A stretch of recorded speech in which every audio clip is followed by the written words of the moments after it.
ఈరోజు ఆషాఢ మాసం పురస్కరించుకొని శుక్రవారం రోజు అమ్మవారికి 300 కిలోల కుంకుమతోటి అర్చన చేశాము.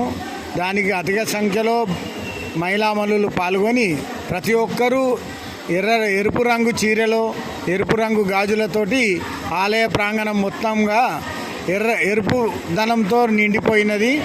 దీనికి సహకరించిన మీడియా ప్రతినిధులు మరియు మా కార్యకర్తలు, ముఖ్యంగా మహిళా కార్యకర్తలకు పేరు పేరున ధన్యవాదాలు తెలుపుకుంటున్నాము.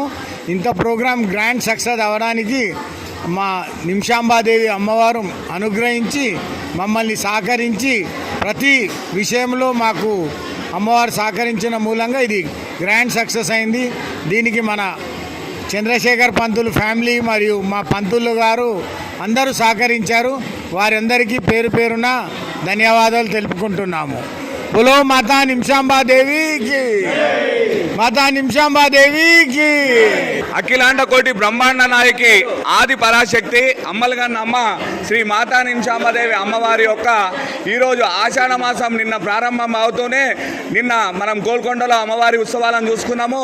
ఇమీడియట్గా మరుసటి రోజే ఈ యొక్క మన అమ్మవారి మన కుంకుమ పసుపు ఏ విధంగా మొదటగా మనం అందరికీ ముత్తైదులకు ఇస్తామో ఆ రకంగా మన మొదటి శుక్రవారం అన్నది మనం మానవాయితీగా పెట్టుకున్నాం.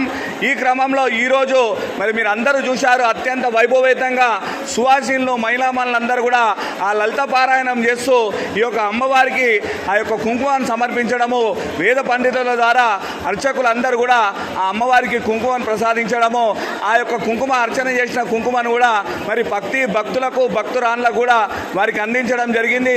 ఈ విధంగా అమ్మ యొక్క అనుగ్రహంతో ఈ యొక్క చక్కటి ఆషాఢ మాసంలో శ్రావణ మాసంలో విశేష పూజా కార్యక్రమాలు నిర్వహిస్తూ ఉన్నాము. మరి ఇందుకు సహకరిస్తున్నటువంటి కార్యకర్తలకు, ధర్మకర్తలకు, భక్తులకు, మహిళామణులందరికీ కూడా మరి కాలేయ కమిటీ తరఫున కృతజ్ఞతలు తెలియజేస్తున్నాము. బోలో మాతా నిమిషాంబా దేవికి, బోలో మాతా నిమిషాంబా దేవికి.